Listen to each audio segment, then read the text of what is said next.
देश भर में एक बार फिर से संक्रमण के मामले लगातार बढ़ रहे हैं। कई राज्यों में एक्टिव केसेस की संख्या में बढ़ोतरी दर्ज की गई है। स्वास्थ्य विभाग के ताजा आंकड़ों के अनुसार कोविड मामले 6000 को पार कर चुके हैं। केरल अब भी देश का सबसे प्रभावित राज्य बना हुआ है। हरियाणा, गुजरात, महाराष्ट्र, उत्तराखंड और पश्चिम बंगाल समेत कई राज्यों में नए मरीज सामने आए हैं।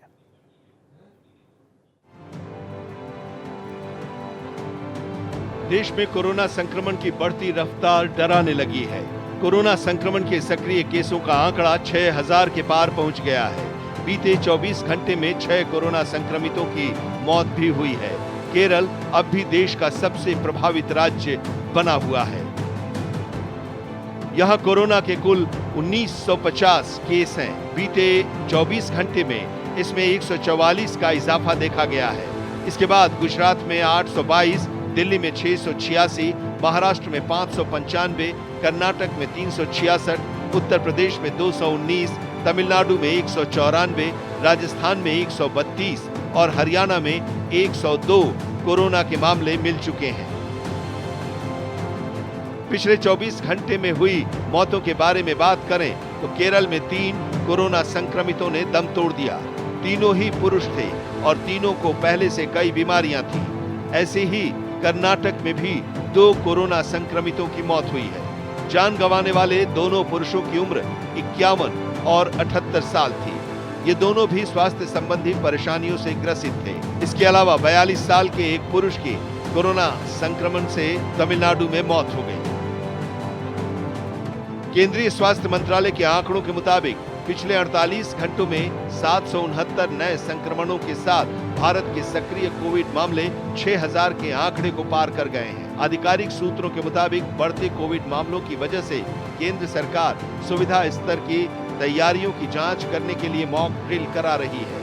सभी राज्यों को ऑक्सीजन, आइसोलेशन बेड, वेंटिलेटर और आवश्यक दवाओं की उपलब्धता सुनिश्चित करने का निर्देश दिया गया है।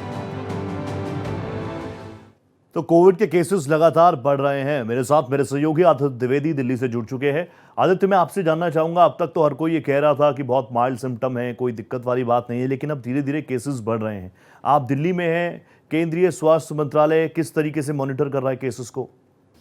और देखिए, केंद्र सरकार ने जो स्वास्थ्य मंत्रालय है उसने सभी राज्यों को अलर्ट मोड पर रख दिया है और लगातार इसको लेकर के जो भी केसेज आ रहे हैं, जो कोविड के लक्षण पाए जा रहे हैं, उनको टेस्टिंग के लिए भेजा जा रहा है और किसी भी तरह का खांसी, सर्दी, जुकाम होने पर मास्क पहनने की हिदायत दी गई है, सलाह दी गई है।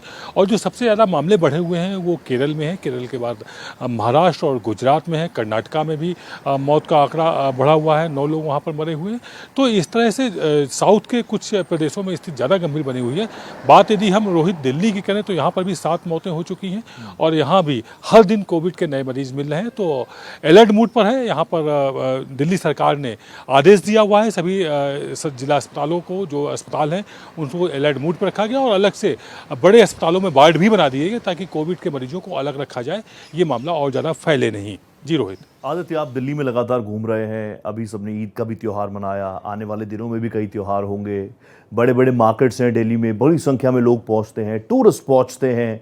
तो ऐसे में दिल्ली एक बार फिर से वो दूसरी लहर वाली चीज़ों में ना पड़ जाए, इसके लिए जनता जागरूक है नहीं है? और देखिए, अगर हम जनता की बात करें तो मास्क अभी लोग इस्तेमाल नहीं कर रहे हैं, जबकि सलाह दी गई है कि यदि आप भीड़ भाड़ वाले इलाके में हो तो आप जागरूक रहिए और ख़ासतौर से अस्पताल जाएं तो निश्चित तौर पर मास्क लगा के जाएं। लेकिन हम अस्पतालों में भी पहुंचे हुए हैं रोहित, तो वहां पर भी ये लापरवाही सामने देखने को मिल रही है। लोग अभी इसको गंभीरता से नहीं ले रहे हैं। हालांकि ये फैलने में, ये संक्रमण में काफ़ी तेज़ी से, ये जो भी कोविड-19 के जो ये लक्षण पाए जा रहे हैं, वो जो ये ओमिक्रॉन फैमिली के जो ये 4 तरह के वेरिएंट हैं जो फैल रहे हैं इस बार, इनमें संक्रमण क्षमता काफ़ी तेज़ है, घातक नहीं है, लेकिन ये तेज़ी से वायरल हो रहे हैं।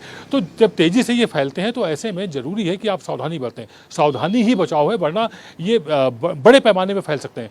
जो लोग कोविड का वैक्सीन लिए हुए हैं उनके लिए भी ऐसा नहीं कि उन्हें कोविड नहीं होगा, उन्हें भी कोविड होगा। ये बात अलग है कि वो कम असर करेगा और ज़्यादा असर ये बुजुर्गों और बच्चों पर कर रहा है। तो खास तौर से बुजुर्ग और बच्चों, गर्भवती महिलाओं को बहुत ज़्यादा सावधान रहने की जरूरत है रोहित जी। ठीक है, क्योंकि आप अस्पतालों का भी दौरा कर रहे हैं, कई मेडिकल एक्सपर्ट से आप आप लगातार संवाद कर रहे हैं, क्योंकि ये मानसूनी मौसम भी है, इस वक्त सर्दी जुकाम वैसे भी बहुत फैलता है, तो लोग भी बहुत कंफ्यूज होते हैं कि मुझे वायरल फीवर हुआ है कि मुझे कोविड हुआ है। कुछ लोग डॉक्टर के पास भी नहीं जाना चाहते। तो ऐसे लोगों अगर अपने आप को वो होम आइसोलेट करना चाहें तो एक्सपर्ट्स क्या कह रहे हैं, किस तरीके से अपना ख्याल रखें वो?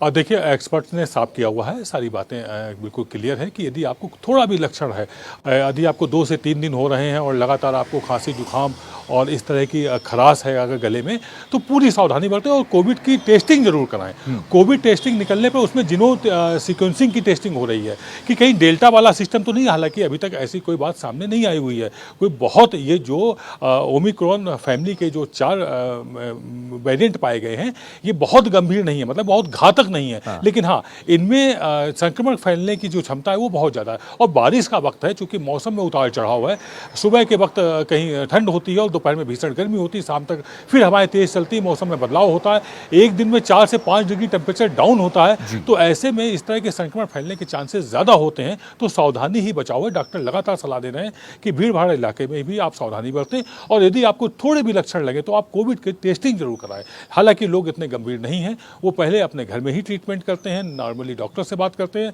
लेकिन पूरी तरह पर जो प्रिकॉशंस लेने चाहिए रोहित, उस तरह के प्रिकॉशंस में लापरवाही सामने देखने को मिल रही है। तो साफ तौर पर आदित्य द्विवेदी कह रहे हैं prevention is better than cure. Thank you so much Aditya, आप जुड़े मेरे साथ, बहुत धन्यवाद।